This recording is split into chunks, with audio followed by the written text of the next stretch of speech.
Okay, सो सबसे पहला question जैसे कि हम लोग पढ़ रहे थे, व्हाट इज टैली, टैली है क्या? पहले तो इसका हम लोग को जवाब पहले ढूंढना होगा। सिंपल सी चीज है, Tally is an accounting software. What is जी टैली? सर।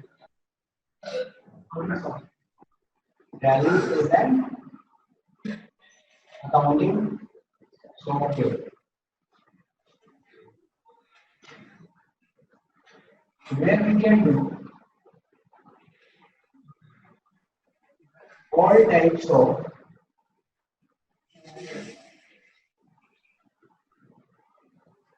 ठीक है ना, यहाँ पे जी हम हर तरह की क्या कर सकते हैं, अकाउंटिंग कर सकते हैं। That is an accounting software where we can do all types of accounting works in a systematic manner. Clear? Tally है क्या? सिंपल सा भाई देखो, एग्जैक्टली टैली की डेफिनेशन क्या है, सिंपल सी बात है, उसका नेचर, वो क्या करता है, उसी के आधार पर इसकी डेफिनेशन बनाई जाती है। सब लोग अपने अपने तरीके से डिफाइन बना सकते हैं इसकी डेफिनेशन। और सिंपल सा वर्ड हम लोग क्या कह सकते हैं, टैली एक सॉफ्टवेयर है जिसके हम सारे के सारे अकाउंटिंग के वर्क्स एक सिस्टमैटिक ढंग से कर सकते हैं। ठीक है, and it is most popular. इसके बारे में एक और चीज कहा जाता है कि tally is a codeless accounting software. अब देखिए ये क्यों बोला जाता है, कई लोग ये भी कहेंगे it is a codeless accounting software. Now what is the meaning of cordless accounting software? Cordless accounting software का क्या मतलब है? कोडलेस का मतलब होता है कि जैसे कि हम लोग बहुत सारे ऐसे सॉफ्टवेयर हम यूज करते हैं, जैसे लाइक सैप यूज करते हैं, ठीक है ना, एसएपी जिसको कई लोग बोलते हैं, सैप यूज करते हैं, फैक्ट यूज करते हैं, एस यूज करते हैं। बहुत सारे ऐसे सॉफ्टवेयर हैं जहाँ पे हमें कोडिंग की जरूरत पड़ती है, यानी कि अगर हम एक लेजर भी बना रहे हैं ना, तो उसके लिए हमें कोड अलॉट करना पड़ता है। जी सर। बिकॉज सिस्टम यानी सॉफ्टवेयर क्या है, सॉफ्टवेयर कोड समझता है, ठीक है ना, जाहिर सी बात है। अब वहां पे क्या होता है, एक लेजर बनाना है, एक पार्टी का खाता भी बनाना है, तो उसके लिए भी एक कोड डालना है, एक एंट्री करना है, उसके लिए भी एक कोड डालना है। बात समझ रहे हैं? तो ऐसे केस में जी यहाँ पर टैली ने इस चीज को बहुत ही सिंप्लीफाइड किया। It is a codeless accounting software, को कहीं कोड डालने की जरूरत नहीं है। आप पार्टी है, सीधे पार्टी का नाम डालो और लेजर क्रिएट करो, आपको वहां पे कहीं कोई कोडिंग करने की जरूरत नहीं है। ये काम टैली खुद कर लेगा। जी सर। ये काम टैली खुद ब खुद कर लेगा। हाँ, वो खुद करता है, आपको करने की कोई जरूरत नहीं है, आप सिंपल से अपना काम करते जाइए। So Tally is a codeless accounting software. ये बात समझ में आ गई कि क्यों कोडलेस जी सर। अकाउंटिंग सॉफ्टवेयर को बोला जाता है? कोई क्वेरी अनु तुम्हें? जी सर। बोर्ड दिख रहा है ना? हाँ सर, दिख रहा है सर। थोड़ा बड़ा बड़ा लिख दूंगा, ठीक है ना, अभी तक छोटा छोटा लिख। हाँ सर। तो यहाँ तक बात सबको समझ में आ गई? जी इसको नोट करना चाहते हैं? इसको नोट करना चाहते हैं, नोट डाउन करते जाइए स्टार्टिंग से। जी सर, स्क्रीन शॉट ले लिया मैंने। हाँ, स्क्रीन शॉट आपके लिए तो फायदेमंद है, स्क्रीन शॉट आप ले लो। जी सर। आप लोग भी स्क्रीन शॉट ले लो।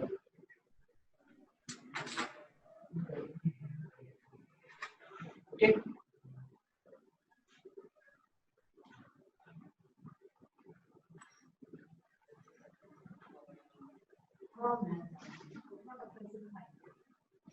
अब हम थोड़ा सा जाएंगे इसकी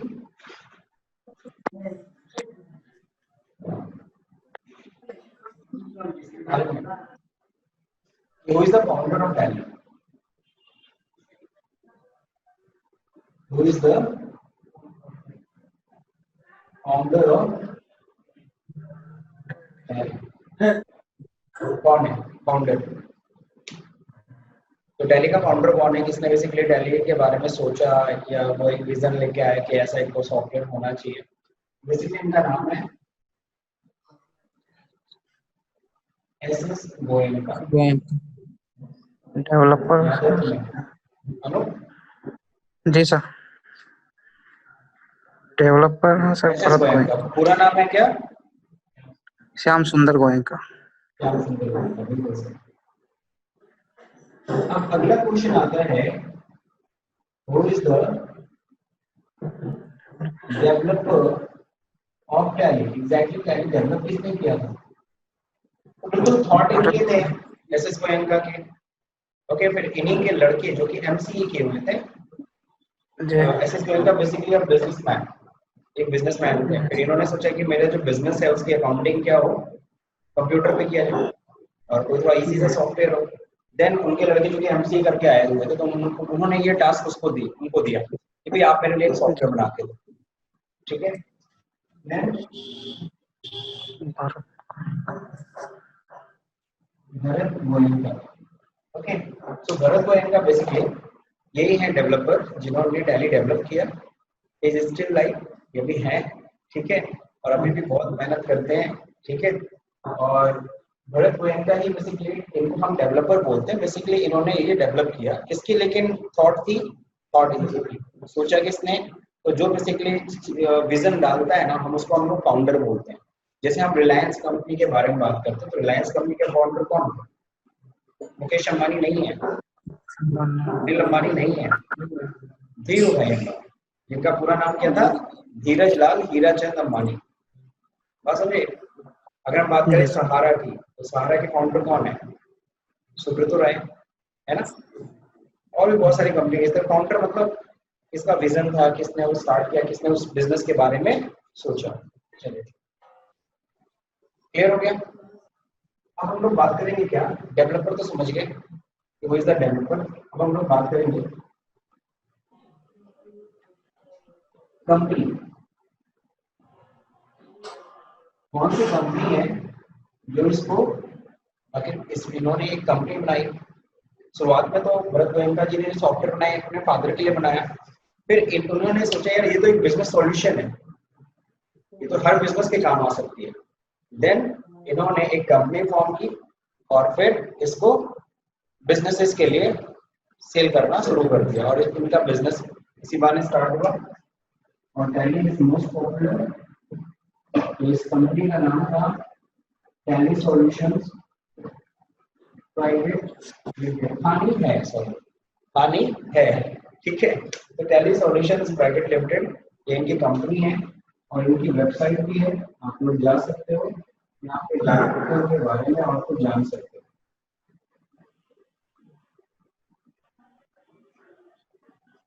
ओके, tallysolutions.com है इनके वेबसाइट, यहाँ पे आप इजीली जा करके इनके बारे में, इवन अबाउट अस में जाके एसएस गोयनका और भरत गोयनका जी के बारे में पढ़ सकते हो। हम लोग का फिलहाल वो टास्क नहीं है, हम लोग का टास्क क्या है, हम लोग को टैली सीखना है, ठीक है। वैसे जानने में कोई बुराई नहीं है, मैंने तो स्टोरी भी पूरी सुनी हुई है, क्लियर। तो ये रहा टैली के बारे में, व्हाट इज टैली, फाउंडर कौन था, who is developer of tally. अब हम लोग बात करेंगे इसके इवोल्यूशन की, इसकी बात करेंगे इवोल्यूशन। इवोल्यूशन मतलब होता है डेवलपमेंट, या फिर कह सकते हो विकास, ठीक है। कैसे ये डेवलप किया, ठीक है। एक पिक्चर,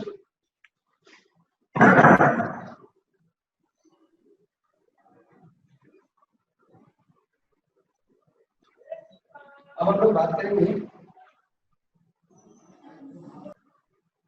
इवोल्यूशन ऑफ टैली, ठीक है। तो टैली बेसिकली स्टार्ट बात करें, सबसे पहला इनका वर्जन था, अगर हम वर्जन की बात करें, सबसे पहला इनका वर्जन था टैली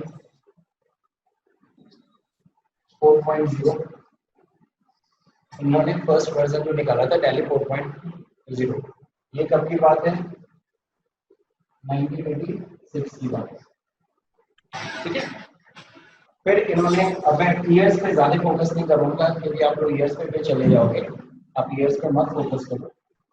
देन होता है क्या, टैली 4.5 इन्होंने निकाला। देन इनके और वर्जन आए टैली 5, देन इनके वर्जन आए टैली 5.4। हाँ, मैं इनके फीचर्स के बारे में जरूर डिस्कस कर देता हूँ। नेक्स्ट बात है, ये क्या था, ये डॉस बेस्ड था। उस समय जो ऑपरेटिंग सिस्टम चलती थी डॉस बेस्ड, ये डॉस बेस्ड था, डिस्क ऑपरेटिंग सिस्टम। जैसे आज हम लोग विंडोज यूज करते हैं, तो विंडोज में हर चीज ग्राफिकल यूजर इंटरफेस है, हर चीज पिक्चर से, शेप क्लोज का बटन है, दबा दो, मिनिमाइज कलर करो, पिक्चर से हम आइडेंटिफाई कर लेते हैं इसका क्या यूज होगा। लेकिन ये था डिस्क ऑपरेटिंग सिस्टम, इसमें कमांड यूजर इंटरफेस हुआ करता था, कोई माउस नहीं था आपके पास, कोई माउस नहीं था, आपको सारी चीजें कमांड से, आपको अगर अपना प्रोग्राम बंद भी करना है उसके लिए कमांड याद करना पड़ता था, खोलना है तो उसके लिए भी कमांड याद करना पड़ता था। ठीक है, अगर आप लोगों ने पढ़ा होगा बचपन में तो MD CD कमांड हुआ करता था, MD for make directory, CD for change directory, ये सब पढ़ा होगा अगर आपको तो याद होगा। ये डॉस बेस्ड था, थोड़ा टिपिकल था, यूज करना थोड़ा टिपिकल था।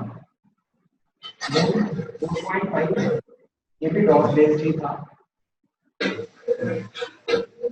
इसमें अकाउंटिंग का काम हम इजीली कर सकते थे। ठीक है,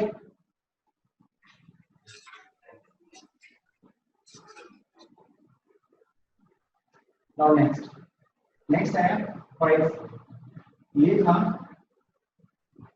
विंडोज बेस्ड,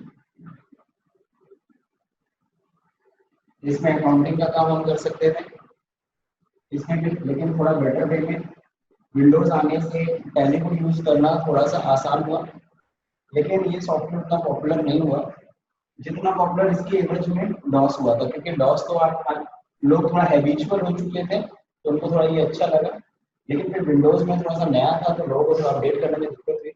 हालांकि इसकी जगह पे फिर अगला वर्जन भी 5.4 था, ये भी विंडोज पे ही था, और इसमें हम लोग क्या कर सकते थे, ऊपर की सारी चीजें तो कर ही सकते थे, मतलब ऊपर की सारी चीजें अकाउंटिंग तो था ही था, इसमें साथ ही साथ हम लोग क्या करते हैं, इन्वेंट्री भी इन्होंने जोड़ दी। इन्वेंट्री मतलब हम अपने स्टॉक की डिटेल्स भी मेंटेन कर सकते हैं, तो स्टॉक की डिटेल जैसे ही मेंटेन करना स्टार्ट हुआ तो जाहिर सी बात है ये अब अच्छा लगा लोगों को। देन टैली का अगला वर्जन आया 6.3, ठीक है, 6.3 में और इन्होंने इम्प्रूव किया, यानी कि ये सारी चीजें तो थी, प्लस इसमें ODBC कनेक्टिविटी भी देते हैं, ODBC कनेक्टिविटी के साथ हम लोग काम कर सकते थे 6.3 में, प्लस और भी कई चीजें इम्प्रूव किया। देन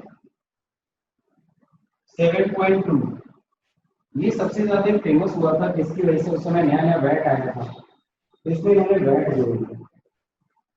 उसमें टैक्स जो चलता था, टैक्स सिस्टम आपको पता है 1 जुलाई 2017 से पहले हम लोग क्या वैट ही लगता था, तो वैल्यू एडेड टैक्स, तो वैल्यू एडेड टैक्स इंट्रोड्यूस हुआ था 2004 में, और उस समय जाहिर सी बात है वैट, ठीक, वैट के लिए बहुत पॉपुलर हुआ था, और लोगों ने कहा यार वैट समझ नहीं आ रही, तो बहुत सारे लोगों ने टैली खरीद लो बहुत आसान हो जाए, तो टैली की सेल अचानक बढ़ गई, यू कैन से 10 टाइम्स बढ़ गई, तो यहाँ से पॉपुलैरिटी बहुत ज्यादा इसने पकड़ी टैली में, मार्केट बहुत ज्यादा पकड़ लिया।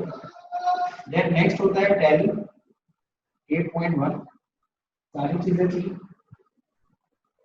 इसमें इन्होंने 8 लैंग्वेजेस यूज किए, अब आप 8 लैंग्वेजेस में आप टैली कर सकते हो, हिंदी, गुजराती, मराठी, अरबी। देन इसमें पेरोल यूज कर दिया, पेरोल मतलब दैट मींस सैलरी की डिटेल्स भी हम लोग इसमें मेंटेन कर सकते हैं। अब ये सारी चीजें इन्होंने ऐड कर लिया 8.1 में भी, जैसे 8.1 बेसिकली इस 8 लैंग्वेज की वजह से फेमस हुआ, आप देख रहे हो 8 लैंग्वेजेस 8.1। देन आया इनका टैली 9,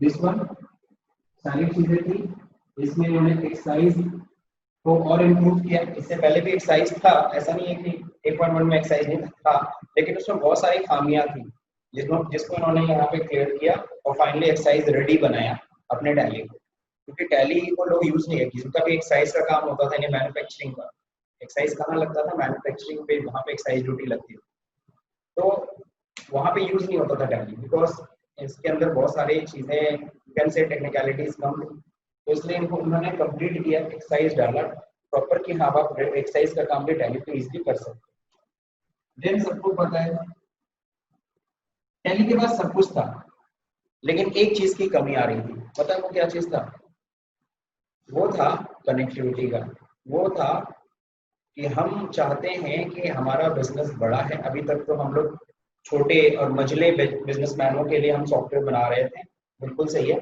लेकिन अब टैली को लगा कि हमें बड़ी कंपनियों को भी क्या करना चाहिए, अप्रोच करना चाहिए। तो बड़ी कंपनियां क्या चाहती हैं, उनकी बेसिकली उनकी नीड क्या है, उनकी नीड है कि उन्हें चाहिए कि एक जगह मेरा कंप्यूटर हो, मेरे जितने भी बिजनेसेस हैं पूरे इंडिया में या पूरे स्टेट में, वो सभी के सभी उस सिस्टम से कनेक्टेड है। वो एक सेल की एंट्री करें और हमारे हेड ऑफिस में ये सारा सेल्स रिफ्लेक्ट करे, बशर्ते वो हमें रिपोर्ट भेजें, फिर मैं रिपोर्ट को अपडेट करूं, तो it will take much more time, और कहीं ना कहीं हमें इंफॉर्मेशन डिले मिलेगी, और जब इंफॉर्मेशन डिले मिलेगी तो हम एक्शन डिले लेंगे, और एक्शन डिले लेंगे तो हमारे बिजनेस पे इसका सीधा इफेक्ट पड़ेगा। तो बात समझ में आ गई सबको? देन ये जुड़ गए ईआरपी। अब टैली भी हो गया ईआरपी में। इसका सिंपल सा सॉल्यूशन है ईआरपी में। अगर हम इस तरह का कोई बिजनेस चाहते हैं, यहाँ ठीक है, ये मेरा हेड ऑफिस है, एचओ कहाँ पे है, दिल्ली, और मेरा बिजनेस कई जगह पे है, ठीक है ना, लखनऊ में भी है, कानपुर में भी है, गोरखपुर में भी है, बनारस में भी है, ठीक है। अब मैं चाहता हूँ कि यहाँ पे जो भी सेल्स की एंट्री हो, जो भी सेल हो, जो भी परचेज हो, जो भी एंट्रीज किए जाए, वो यहाँ पे सारा रिफ्लेक्ट हो। दिल्ली में भी मेरा सेल होता, वहां तक होता ही रिकॉर्डिंग। इन लोगों से रिपोर्ट क्या हो, हमें तुरंत मिले। तो it is possible through ERP. Now what is the full form of ERP sir? ERP का मतलब क्या होता है, ईआरपी का फुल फॉर्म क्या होता है? ईआरपी का इतना तो मतलब समझ में आ गया होगा, और द सीमलेस इंफॉर्मेशन फ्लो, जो इंफॉर्मेशन है वो सीमलेस फ्लो होता रहे, इसके लिए हम लोग ईआरपी का यूज करते हैं। यू कैन से कनेक्टिविटी। अब ईआरपी का फुल फॉर्म क्या है? ईआरपी का फुल फॉर्म है enterprise resource planning. E for enterprise resource planning. ये बड़ी इंडस्ट्रीज को हेल्प करता है अपने बिजनेस को इम्प्रूव करने में, और जैसे कि मैंने बोला रियल टाइम इंफॉर्मेशन पाने में। रियल टाइम इंफॉर्मेशन अगर हम बात करें, इस टाइम पे आप कोई ऐसा सॉफ्टवेयर यूज करते हो क्या जिसमें आपको रियल टाइम इंफॉर्मेशन मिलती है? नहीं पता, सब यूज करते हो, है ना? व्हाट्सएप सब लोग यूज करते हो। सर व्हाट्सएप ईआरपी है क्या? व्हाट्सएप ईआरपी क्या है क्या? नहीं, लेकिन हाँ आपको रियल टाइम इंफॉर्मेशन का एक एग्जाम्पल है। अगर हम सभी लोगों ने एक ग्रुप बनाया, जैसे टैली स्टूडेंट्स के नाम से एक ग्रुप बनाया, ओके, अब मैंने अगर उसमें एक मैसेज डाला, देन दैट इंफॉर्मेशन, है ना, आप सभी लोग को मिलेगी ऑन द सेम टाइम। बस आपका नेट ऑन होना चाहिए, ठीक है, डेटा पैक अच्छा लिया और ऑन रहना चाहिए। रियल टाइम पे तुम्हें क्या मिलेगा? तुम्हें इंफॉर्मेशन मिल जाएगी। बात समझ में आएगी नहीं आप? तो व्हाट्सएप हो गया, फेसबुक हो गया, ये सब एग्जांपल है रियल टाइम इंफॉर्मेशन के। हम जैसे ही हम लोग व्हाट्सएप करते हैं मैसेज, सबको मिल जाता है एट द सेम टाइम। उसी तरह हम चाहते हैं कि यहाँ पे सेल बनारस में जैसे ही सेल की एंट्री चढ़ाएं, तो वो सेल की एंट्री तुरंत यहाँ चढ़े। अच्छा, ये सेल की इंफॉर्मेशन हम नहीं चाहते इसको मिले, ठीक है, वो तो आपकी सिक्योरिटी सिस्टम है, आप नहीं चाहते ये इंफॉर्मेशन सीधे मेरे पास आए, ना कि इन सबके पास। ये सिर्फ अपनी सेल देख सकते हैं, ये सिर्फ अपनी सेल्स देख सकते हैं, परचेज देख सकते हैं, खर्चे देख सकते हैं, लेकिन सबके यहाँ पे हेड ऑफिस सबका देख सकता है। क्लियर है? समझ में आया? यहाँ तक तो बात मेरे ख्याल से समझ में आ गई। अब सर व्हाट इज ईआरपी, एक बार और क्लियर करिए। ईआरपी का मतलब नहीं समझ में आता बहुत से लोग। सिंपल सा अगर आपसे पूछा what is ERP, tell me Deepak what is ERP? Sir enterprise resource planning. सभी कहेंगे ना एंटरप्राइज रिसोर्स प्लानिंग। एग्जैक्टली, किसी भी चीज का फुल फॉर्म बता देने से उसकी डेफिनेशन या उसके मायने नहीं पता चलते हैं, सही कि नहीं सही है? लेकिन हाँ, इसमें कुछ शब्द हैं जिनको अगर आप क्लियर करोगे, एंटरप्राइज मतलब हम लोग जो लार्ज कंपनीज की बात कर रहे हैं, जो बड़ी इंडस्ट्रीज की बात कर रहे हैं। रिसोर्सेज क्या होते हैं? किसी भी बिजनेस को करने के लिए हमें रिसोर्सेज क्या चाहिए? हमें एम्स की जरूरत होती है। एम मतलब सर, एम मतलब मैनेजमेंट, अगर आपने पढ़ा होगा तो उसमें पढ़ा होगा, मैन चाहिए, मशीन चाहिए, मनी चाहिए, ठीक है ना। तो ये सब आपको जरूरत पड़ेगी। 5 एम होते हैं, man, money, machine, material, method, है ना। ये सब आपके पास होने चाहिए, तब जाकर के आप क्या कर सकते हो, आप बिजनेस कर सकते हो। सही, तो बिजनेस करने के लिए हमें रिसोर्सेज चाहिए। कंपनी इन सारे रिसोर्सेज को लेके, बिना इनके रिसोर्सेज के क्या आप बिजनेस कर सकते हो? नहीं। चलिए, अब सवाल उठता है, अगर आप इन रिसोर्सेज को, इन एम्स को अगर विदाउट प्लानिंग यूज करोगे तो क्या एक अच्छा रिजल्ट मिलेगा? आपको प्लानिंग करनी पड़ती है, और प्लानिंग करने के लिए आपके पास क्या होना चाहिए? इंफॉर्मेशन। ठीक है, अच्छा आज कितने स्टाफ आए हैं? अच्छा दीपक आज नहीं है, तो कैश काउंटर पे कौन बैठेगा? फटाक से तुरंत डिसीजन हमें लेना है। अब क्या हुआ, 10 बजे की टाइमिंग था, मुझे 12 बजे पता चल रहा है कि दीपक नहीं आया, तब तक तो कैश काउंटर खाली है। कौन, जब तक मैं अलॉट नहीं करूंगा बैठेगा नहीं वहां पे कोई, और तब तक हमारा बिजनेस हैम्पर होगा। तो ये सब चीजें ना हो, तो इसके लिए हमें तुरंत डिसीजन लेना है। ठीक है, तो अब आप समझ रहे होंगे कि हम एम्स को सही तरीके से हम प्लान करके हम यूज कर सके, इस चीज को करने में हमें ERP हेल्प करता है। सर नहीं समझ में आया, फिर से बताइए। चलिए ठीक है, फिर से दूसरे तरीके से बता देता हूँ। जैसे समझ लीजिए, आप एक मेडिसिन शॉप चला रहे हो, ठीक है, आप एक मेडिसिन की शॉप चला रहे हो। अब आप सभी को पता है मेडिसिन के रिटेल शॉप सबने देखे होंगे। आप जब जाते हो वहां पे पूछते हैं सर ये दवाई है, तो वो मेडिसिन शॉप आप ही की है, तो आपसे पूछा सर ये दवाई है आपके पास, आपने बोला नहीं है, तुरंत बता दिया। बहुत से दुकान वाले ऐसे होता है ना, तुरंत आप बोलते हो, एक बार चेक भी करा लेते हैं, दिक्कत अगर होती है उन्हें, एक बार चेक भी करा लेते हैं, नहीं है सर जाइए, तो हम लोग लौट जाते हैं वहां से। कई दुकान वाले तुरंत बोलते हैं नहीं नहीं ये दवाइयाँ नहीं, होता है कि नहीं होता है?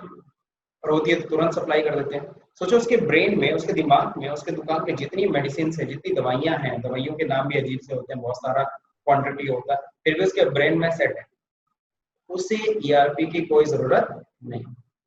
उसका ब्रेन ही उसका ERP है, उसका ब्रेन ही उसकी ERP है। बात समझ में आई कुछ कुछ?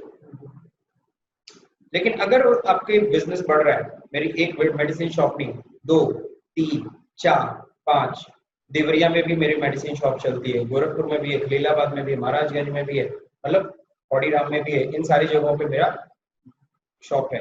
अब जाहिर सी बात मैं सब जगह तो रहता नहीं, मैं तो एक जगह रहता, मैं गोरखपुर में पड़ा हूँ, मैंने वहां सब दे रखा है, लोगों को अलॉट कर रखा है, भैया आप दुकान खोल लिया करो, चलाया करो।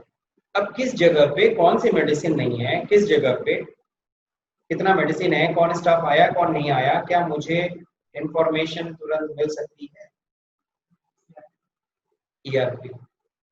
अब किस जगह पे कितनी मेडिसिन है ये मेरे ब्रेन में नहीं रह सकता, अब मेरा ये ब्रेन मेरा साथ नहीं दे पा रहा है, तो अब हम अपने ब्रेन को कैसे क्या करें, बढ़ाएं, कैसे ब्रेन को और स्ट्रॉन्ग करें, तो इसको हेल्प करता है कौन? ERP। This is here which help you to give the information on real time basis। Clear हो गया? समझ में आ गया? कहीं कोई दिक्कत? चलिए ठीक है, तो ERP का मतलब समझ में आया मेरे ख्याल से। इसका स्क्रीनशॉट लेना उचित रहेगा, लेना है तो ले लीजिए, पता नहीं आपको समझ में आया कि नहीं। एग्जैक्टली टैली 9 के बाद क्या आया? टैली ERP 9, टैली ERP 9 आया, ठीक है। अब देखिए मैं एक बार वर्जन आपको एक बार और क्लियर कर रहा हूँ, ध्यान से देखना।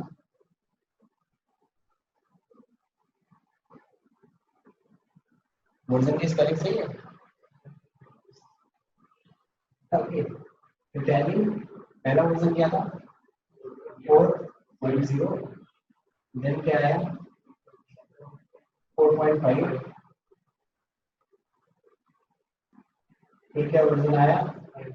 5, मैं 5 को इग्नोर कर रहा हूँ। 5.4 पॉपुलर हुआ, इनका 5 पॉपुलर नहीं हो पाया था क्योंकि विंडोज पे एकदम नया इन्होंने डेवलप किया था, पॉपुलैरिटी पाया नहीं। Then 6.3, then 7.2, then 8.1, then 9, then ERP 9। ठीक है। और इन सब चीजों में कॉमन चीज क्या है, इन सारे वर्जन्स में कॉमन चीज ये है कि आप 5 + 4 करो तो कितना आता है,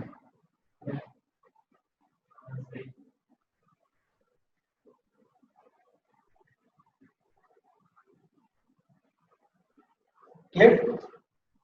इन सब में कॉमन चीज देख रहे हो कि ये 5 और 4 जुड़ा 9, 5 4 9 69 9 9 9 9 9 9, ठीक है। और एक और चीज, एक और बड़ा ही इंटरेस्टिंग चीज, बस पहले वाले को छोड़ दो, मैंने इसको छोड़ दिया, ये दोनों के बीच का डिफरेंस कितना है, 0.9। इन दोनों के बीच का डिफरेंस कितना है, इन दोनों के बीच का डिफरेंस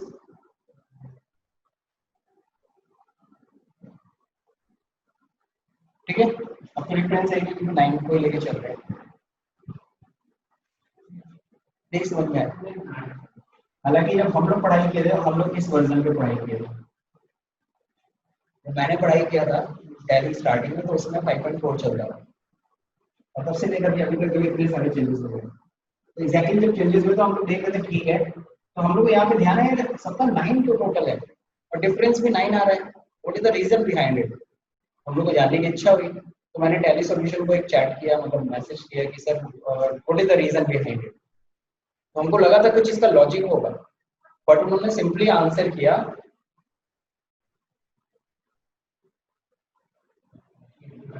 बस लकी नंबर है। हो सकता है उनके पंडित जी जिन्होंने भी मैंने बताया वो उनका 9 लकी नंबर है, बिकॉज इस कॉम्बिनेशन में जब जब सॉफ्टवेयर निकले तो पॉपुलैरिटीज होंगी अच्छी थी। एक थॉट होगा जो भी होगा, सबके पीछे होता है, सचिन तेंदुलकर भी बैट रखता है तो उसका भी एक तरीका होता है, ठीक है ना। सबके कुछ ना कुछ क्या होते हैं, यू कैन से टोटका, हमको जो कहते हैं वही है, तो क्या लकी नंबर, ठीक। तो हम मेरे को समझ में आ गया था 8.1 के बाद कि अगला वर्जन क्या आ गया है। फिर 9 के बाद फिर मैं सोच रहा था अब अगला वर्जन इनका कोई नया चेंज नहीं होने वाला है, तो सच में 9 ही आया, टीआरपी बस था। अब जो भी चेंजेस कर रहे हैं ये लोग, अब रिलीज चेंज कर रहे हैं, वर्जन नहीं चेंज कर रहे हैं। अब इस वर्जन के अंदर रिलीज डाल के चले जा रहे हैं। जैसे आपने एंड्रॉइड फोन चलाया होगा, तो एंड्रॉइड फोन में क्या होता है, कैंडीज के नाम होते हैं, वो भी ए से लेकर जेड तक चल रहा है ना, है कि नहीं है। नॉगट आया, सॉरी मार्शमैलो था, फिर एन से फिर नॉगट आ गया, ठीक है। और उससे पहले भी क्या था, वो क्या किटकैट था, तो के एल एम एन इस तरीके से सीरीज में जा रहा है, वो भी कैंडीज के नाम दे रहा होगा, ठीक है। अभी क्या चल रहा है, किसी को पता है क्या चल रहा है ना इस समय, मार्शमैलो ही है आई थिंक, एम एन नहीं, नॉगट आ गया। अब इसके आगे क्या होगा, ओरियो, अच्छा ओरियो, सबने ओरियो खाया ही है बिस्किट, इस समय ओरियो चल रहा है शायद, क्यों अनुप। जी सर। जी सर। चलिए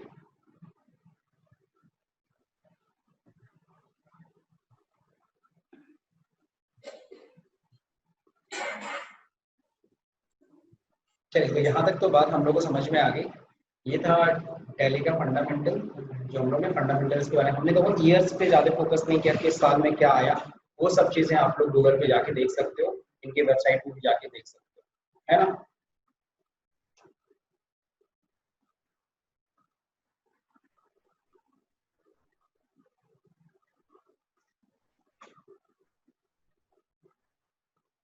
अब देखो वर्जन ये हमेशा चेंज करते रहते हैं, लेकिन मैं आपको बता दूं वर्जन हमेशा इसके चेंज होते रहते हैं। अभी हम लोग आज पढ़ रहे हैं, अभी मैं इससे पहले जो क्लास पढ़ा रहा था उसमें कुछ और वर्जन, वहाँ समय वर्जन तो सेम था बट रिलीज चेंज थी। अब आज पढ़ाने जा रहा हूँ इस लॉकडाउन पीरियड के बाद, यानी हम लोग आज डेट कौन सी है, 19 अगस्त ना, 20 अगस्त सॉरी, तो 20 अगस्त को हम लोग आज पढ़ाई कर रहे हैं, और 20 अगस्त को जब देखते हैं कि कौन सा रिलीज चल रहा है, तो मैं यहीं पे चेक कर लेता हूँ। तो अगर हम टैली सॉफ्टवेयर की बात करते हैं, तो एक होता है क्या, हम लोग बोलते हैं एक होता है एजुकेशनल सॉफ्टवेयर,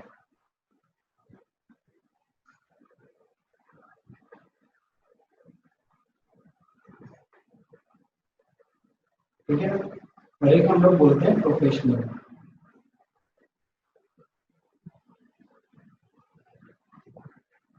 दोनों में फर्क क्या है सर? ये फ्री ऑफ कॉस्ट है, इसके लिए आपको कॉस्ट पे करनी पड़ेगी। सॉफ्टवेयर सेम, बट यहाँ पे फ्री, यहाँ पे कॉस्ट पे करनी पड़ेगी। अब सॉफ्टवेयर से मैं फ्री वाला यूज कर डिफरेंट होगा। हाँ, तो और डिफरेंसेस है ना। अब ये देखो इसमें ओनली 1 2 एंड 31, ठीक है ना।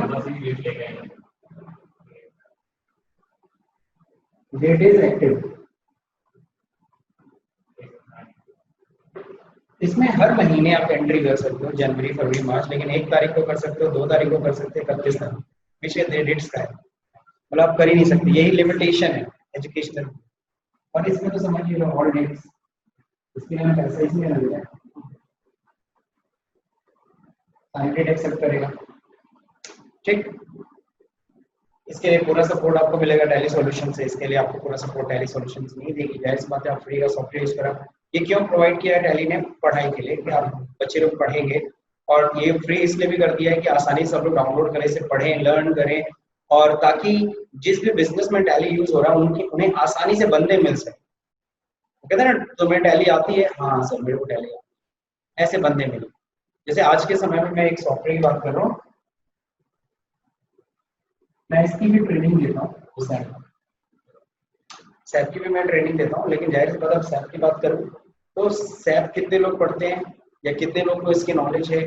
अभी इनकी क्वांटिटी कम है, बहुत कम है। मैं आप ही लोग से अगर डिस्कस करूँ कि आप लोग क्या सैप के बारे में जानते हो, बहुत से लोग सैप के बारे में नाम भी नहीं सुना है, but it is also popular, है ना। तो आज सैप के बंदे मिलने भी थोड़े मुश्किल है, ठीक है, जो सैप की ट्रेनिंग ले रखते हैं, और इजिली इसलिए जॉब भी मिल जाती है। नहीं, अभी हम लोग फोकस करेंगे डालने। तो मेरे ख्याल से हम लोग एजुकेशनल सॉफ्टवेयर और प्रोफेशनल सॉफ्टवेयर में क्या डिफरेंस होता है ये हम लोगों ने क्लियर कर लिया। तो हम लोग जो डाउनलोड करने वाले हैं वो कौन सा सॉफ्टवेयर डाउनलोड करने वाले हैं? एजुकेशनल सॉफ्टवेयर, ना कि प्रोफेशनल। तो जो डाउनलोड किया है वो हम लोग एजुकेशनल सॉफ्टवेयर डाउनलोड किया, इंस्टॉल होने देते हैं। तो ये हो गया हमें एजुकेशनल सॉफ्टवेयर और प्रोफेशनल सॉफ्टवेयर में डिफरेंस क्या होता है, ये भी हम लोग को समझ में आ गया। अब हम लोग बात करेंगे किसकी? टैली प्रोडक्ट की, इसकी बात करेंगे। टैली प्रोडक्ट, टैली कई प्रोडक्ट्स निकालता है आज, उन प्रोडक्ट्स में जो देखते हैं कौन कौन से प्रोडक्ट हैं। सबसे पहला प्रोडक्ट जो हम लोग पढ़ रहे हैं, ये किसके लिए बनाया गया? स्मॉल मीडियम इवन एंटरप्राइज के लिए बनाया गया, लेकिन जाहिर सी बात है बहुत बड़े कंपनियों के लिए नहीं है, उनके लिए बनाया गया है टैली सर्वर 9। अब ये सर्वर 9 से आप समझ गए होंगे, एक सर्वर होगा, जैसे मैंने अभी यहाँ पिक्चर बनाई थी थोड़ी देर पहले, एक सर्वर होगा और उससे सारे के सारे हमारे ब्रांचेस के सिस्टम्स क्या होंगे? कनेक्टेड हो जाएंगे, दैट्स इट। तो server 9, then Tally developer 9, developer को लास्ट में बताता हूँ, डेवलपर से पहले है शॉपर 9, देन है टैली डेवलपर 9। ये चार प्रोडक्ट बेसिकली टैली डील करता है। टैली ERP 9 जैसे कि आप सब लोग स्मॉल एंड मीडियम क्लास के बिजनेसमैनों के लिए है।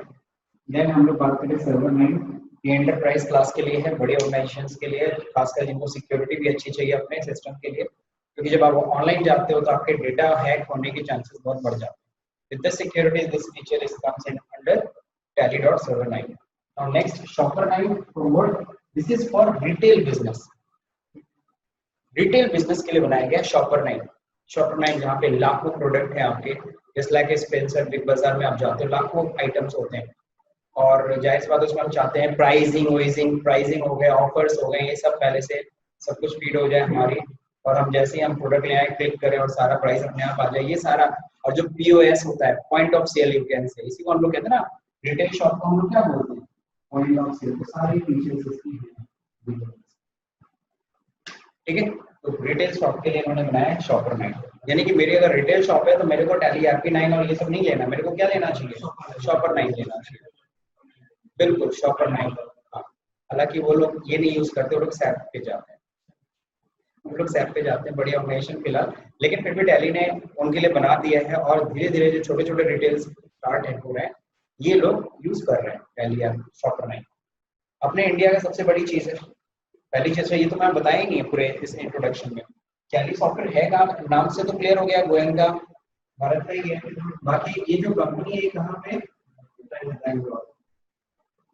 बैंगलोर बेस्ड कंपनी, इंडिया की कंपनी, और आज टैली सिर्फ और सिर्फ इंडिया में नहीं यूज होती है सर, ऑल ओवर वर्ल्ड में यूज होती है, ऑल ओवर वर्ल्ड में। हम अपने पड़ोसी देशों की बात करें तो वहां भी यूज होता है, पाकिस्तान में भी यूज होता है, बांग्लादेश भी ये यूज होता है। ठीक है, तो मैक्सिमम कंट्रीज हो गए हैं जितने भी, हम लोग गल्फ कंट्रीज की बात करें, सऊदी, इन सब जगहों पे भी यूज हो रही है। हाँ बिल्कुल आती है, बहुत बहुत वैकेंसीज आती है, लेकिन जैसे कीनिया, साउथ अफ्रीका, इन सब जगहों पे वैकेंसी है टैली पे, तो बिल्कुल जा सकते हैं। लेकिन उसके लिए हमें अच्छी नॉलेज होनी चाहिए और साथ ही साथ हमें अकाउंट्स पे अच्छी पकड़ होनी चाहिए, because tally is an accounting software. ठीक है, तो ये टैली के प्रोडक्ट्स हैं, इनके बारे में भी आप इनके वेबसाइट पे जाकर देख सकते हैं। बेसिकली है किसके लिए, ये उन लोगों के लिए है जो लोग बेसिकली जो डेवलपर होते हैं, MCA जैसे हमने किया रखा है, हम सॉफ्टवेयर इंजीनियर हैं, आपने कहा सर आपके टैली में कुछ चेंजेस करना है तो मैं कर दूंगा, बशर्ते मुझे टैली डेवलपर आना चाहिए। आप चाहते हो मेरे सॉफ्टवेयर में ये मॉडिफिकेशन कर दो, मेरे टैली में ऐसा चीज आनी चाहिए, मेरे टैली में वो चीज आना चाहिए, आई विल डू। लेकिन वो किसके थ्रू होता है, डेवलपर 9, और वो डेवलपर 9 की मुझे नॉलेज होनी चाहिए। तो ये हम लोग के लिए नहीं है, ये आप लोग के लिए नहीं पढ़ने लायक, ये हाँ मॉडिफिकेशन कर सकते हैं, यू कैन से इसको हम बोलते हैं कस्टमाइजेशन। कस्टमाइजेशन हम चाहते हैं कि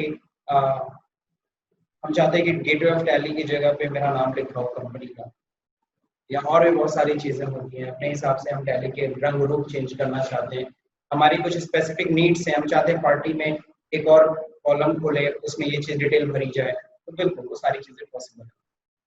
ठीक है, उसको हम लोग बोलते हैं TDL, टैली डेफिनेशन लैंग्वेज। कई लोग आपसे पूछेंगे टैली किस लैंग्वेज पे बना हुआ है, क्या C लैंग्वेज पे बना है कि जावा पे बना है और एक्सेल पे बना है, किस पे बना है, कौन सी लैंग्वेज पे बना है, ये सब लैंग्वेजेस होते हैं, सुना होगा C++, जावा। ओके, तो टैली की अपनी लैंग्वेज है TDL, tally developer, tally definition language, तो TDL ये उन्हें नॉलेज होगी डेवलपर। ये हम लोग के लिए नहीं, बिजनेसेस के लिए, बिजनेस क्लास के लिए 3 प्रोडक्ट है। ठीक, तो आज की क्लास मेरे ख्याल से यहीं पे ओवर करते हैं, काफी नॉलेज हुई, कल फिर आगे कैरी ऑन करेंगे। ठीक है, टुडेज क्लास इज